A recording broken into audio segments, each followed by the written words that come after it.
नमो भगवती वासुदेवाय नमो। नमस्कार बंधुगण आपण मानकु आम यूट्यूब चैनल को स्वागत। बंधुगण आजिर ए भिडियो आपणक पई बहुत ही खास रहिबाकु जाउछि।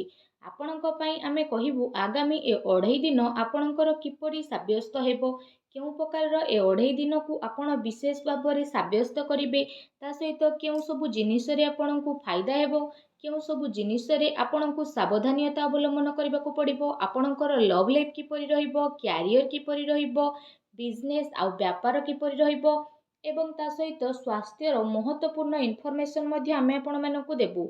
आउ ए वीडियो शेष रे आमे आपण मानकु गोटे उपाय विषय मध्ये कहबु, जहा द्वारा आपण ए 2.5 दिन को आहुरी अधिक शुभ और मंगलदायक साब्यस्त करि परिबे।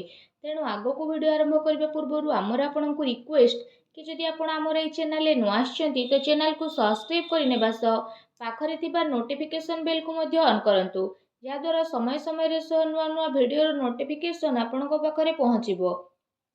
आसंतु जानिबा किपरि रहिबो आपणक पई विशेष भाबरे ए 2.5 दिन। जदि आमे सबुठारु प्रथमे कहिबा कि ए दिन रे कोन आपणक पई विशेष भाबरे पॉजिटिव रहिबा पई जाउछि, जदि आमे कहिबा फ्रेंड्स ए दिन रे आपण किछि राजनीति लोकंक सहित साक्षात हेबो एवं आपणकर लोकप्रियता बढ़िबो, ता सहित जन संपर्कर दायरा मध्ये विस्तृत हेबो। संतानक तरफरु तांकर क्यारियर को नेकी ए दिन रे किछि शुभ समाचार मध्ये आपणकु मिली पारे। आपणकर सिद्धांतवादी दृष्टिकोण समाज एवं धार्मिक स्थल रे आपणकु सम्मानजनक उपाधि विशेष रूप रे प्रदान करिबो, ता सहित धार्मिक एवं आध्यात्मिक गतिविधि रे आपणकर विशेष रूप रे महत्वपूर्ण योगदान रहिबो। प्रॉपर्टी संबंधित कोनोसी अटकी कार्य पूरा हेबार विशेष रूप रे संभावना बनिछि। ए दिनर समय आपणकु भल खराबर स्थिति देखैबो, ता सहित भाग्य एवं संतान संबंधित कार्य रे मध्य आपणकु विशेष रूप रे सुविधा प्रदान करिबो। आपणकर विवेक एवं आदर्शवादी स्वभाव आपणक पई महत्वपूर्ण उपलब्धि को नेकी आसीबो। ता सहित ए दिन रे ग्रहर स्थिति आपणक पई काफी संतोषजनक रहउची। जो माने आपणकर खिलाफ रे थिले सेही लोक माने आपणक सपक्ष को आसीबा पई जाउछंती। आउ संबंध रे मध्ये आपणकर काफी सुधार आसीबो। सबु कार्य आपणकर शांतिपूर्ण रूप रे सुधुरी मध्ये जीवो। भावुकता द्वारा बेमारिक दृष्टिकोण आपणकर कार्य रे रही जीवो। ता सहित आपणकर सकारात्मक एवं संतुलित भावना आपणको आगको बढ़ेबा एवं निजर कार्य को सुचारू रूप रे संपन्न करिबारे सहायता प्रदान करिबो। घरे कौनसी धार्मिक उत्सवर आयोजन मध्य विशेष रूप रे हेबो। ता सहित आपण पुणी थरे निजे निजकु ताजा अनुभव करिवे। एहा सहित जदि कहिबा अटकी थिबा बड़ धरणर पेमेंट मिलिबा कारणरू आर्थिक स्थिति मध्य आपणकर काफी समय पर्यंत सुधुरी जीवो, जो कारण पई आपणको काफी खुशी मिलिबो एवं आपणको मन बहुत ही प्रसन्न मध्य रहिबो। आसंतु जानिबा ए दिन रे कोन नेगेटिव रहिबो। कोनोसी प्रकारर उधारीरु आपण दूरी रुहंतु। धन लेण देण संबंधित कार्य करिबा ठारू छलना बा धोकार आपण शिकार होई पारती। कोनोसी भी कार्य करिबारे अधिक भाबी चिंती कि आपण आपणको टाइम लगांतु नाही। एहा द्वारा समय आपणको हातरू बाहरी पारे। सामाजिक संपर्क को मधुर बनेकी रखिबार अति आवश्यकता रहिछि। केबे केबे किछि नकारात्मक पुरुणा कथा पुणी थरे मध्य उठी पारे, जो कारण पई आपण निजर मन बल रे काफी टाइम पर्यंत कमी अनुभव करिवे। निजर स्वभाव को पॉजिटिव बनेकी रखंतु। एहा सहित ए कथार मध्य आपणको ध्यान देबार आवश्यकता रहिछि कि आपणकर सरल स्वभावर किछि लोक माने नाजायज फायदा मध्य उठाई पारती, जो कारण पई आपणकर मनर स्थिति किछि विचलित मध्य होई पारे। अन्यर प्रोब्लेम को सुलझेबारे आपणकर केते सारा महत्वपूर्ण कार्य मध्य अटकी पारे। ता सहित काहा सहित जदि किछि प्रतिज्ञा बा प्रॉमिस करिसेंती ताको पूरा करंतु, नचेत समाज रे आपणकर इमेज खराब होई पारे एवं किछि लाभदायक मौका मध्य आपणको हातरू बाहरिबार संभावना रहिछि। एहा सहित जदि कहिबा देखैबा प्रवृत्ति ठारू आपण विशेष रूप रे दूरी रुहंतु। ए समय रे धन संबंधित किछि नुकसानदायक स्थिति देखा देबो। सेथिपाई कौनसी भी प्रकारर निवेश को ए दिन रे आपण दूरी रखंतु। संतान संबंधित विवाद रे मध्य ध्यान रखंतु कि भाईଙ୍କ सहित संबंध आपणकर खराब न हेउ। ପିଲାଙ୍କର ଗତିବିଧିରେ ଧ୍ୟାନ ରଖିବାର ଅତି ଆବଶ୍ୟକତା ରହିଛି। ତାଙ୍କର କିଛି ଭୁଲ ଆଦତ ବା ସଙ୍ଗତ ଆପଣଙ୍କୁ ପ୍ରୋବ୍ଲେମରେ ପକାଇପାରେ।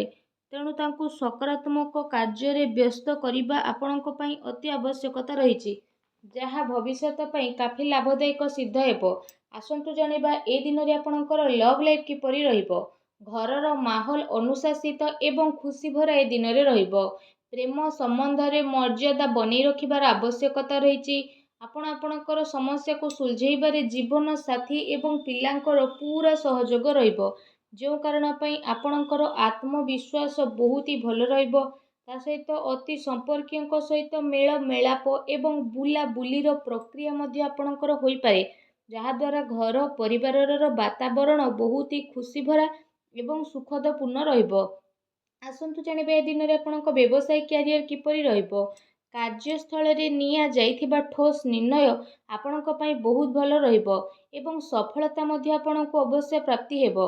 ଏ ଦିନରେ ମାର୍କେଟିଂ ତଥା ପେମେଣ୍ଟ କଲେକ୍ଟ ଭଳି କାର୍ଯ୍ୟରେ ଆପଣ ଆପଣଙ୍କର ଟାଇମକୁ ସ୍ପେଣ୍ଡ କରିବେ। ସେୟାର ରିସ୍କ ପ୍ରଭୃତି କାର୍ଯ୍ୟରେ ବିଶେଷ ରୂପରେ ଆପଣ ଦୂରେଇକି ରୁହନ୍ତୁ। ଆପଣଙ୍କ ସହିତ ଛଳନା କିମ୍ବା ଧୋକାଧଡ଼ି ମଧ୍ୟ ହୋଇପାରେ।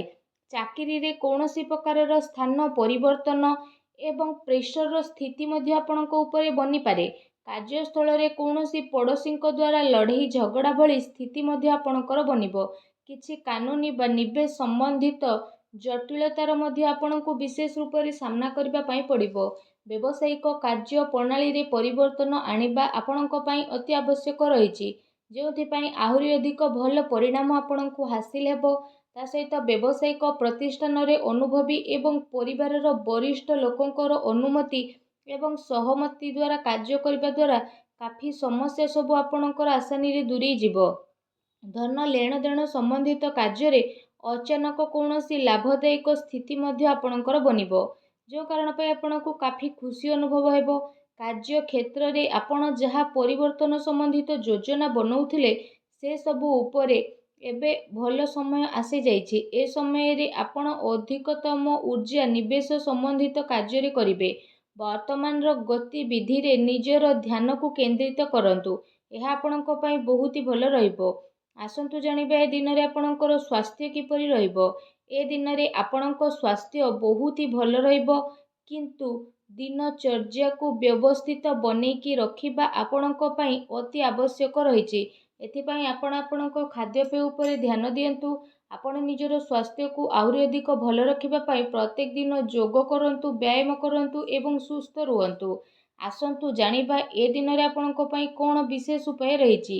ଏ ଦିନରେ ଆପଣ ସ୍ନାନ ଆଦି ବିଶେଷ ଭାବରେ କରିସାରିବା ପରେ 7ଟି କନ୍ୟାଙ୍କୁ ଘରକୁ ଡାକିକି ପ୍ରସାଦ ସ୍ୱରୂପ ତାଙ୍କୁ କ୍ଷୀରି ଖୁଆନ୍ତୁ ତଥା ତାଙ୍କୁ ବିଶେଷ ରୂପରେ ଦକ୍ଷିଣାରେ କିଛି ପଇସା ଏବଂ କିଛି ହଳଦିଆ ରଙ୍ଗର ବସ୍ତ୍ର ଦେଇକି ବିଦା କରନ୍ତୁ।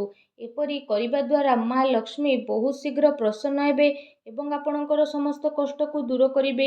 ଯାହା ବି ଆପଣଙ୍କ ଜୀବନରେ ପ୍ରୋବ୍ଲେମ ଚାଲୁଛି, ସବୁ ପ୍ରୋବ୍ଲେମର ଅନ୍ତ ହେବ ଏବଂ ଆପଣଙ୍କୁ ଶୀଘ୍ର ହିଁ ଶୁଭ ଫଳର ପ୍ରାପ୍ତି ହେବ ଏବଂ ଆପଣଙ୍କର ସମସ୍ତ କାର୍ଯ୍ୟ ମା ଲକ୍ଷ୍ମୀଙ୍କ ଆଶୀର୍ବାଦରୁ ବହୁତ ଆସାନୀରେ ବନି ମଧ୍ୟ ଯିବ। ମା ଲକ୍ଷ୍ମୀଙ୍କ ଆଶୀର୍ବାଦ ଆପଣଙ୍କୁ ପ୍ରାପ୍ତ ହେଉ। ସଚ୍ଚା ଦିଲରେ କମେଣ୍ଟ ବକ୍ସରେ ଜୟ ମା ଲକ୍ଷ୍ମୀ ଅବଶ୍ୟ ଲେଖନ୍ତୁ ଏବଂ ଭିଡ଼ିଓକୁ ଲାଇକ୍ କରିବା ପାଇଁ ଆଦୌ ବି ଆପଣ ଭୁଲନ୍ତୁ ନାହିଁ। ଧନ୍ୟବାଦ।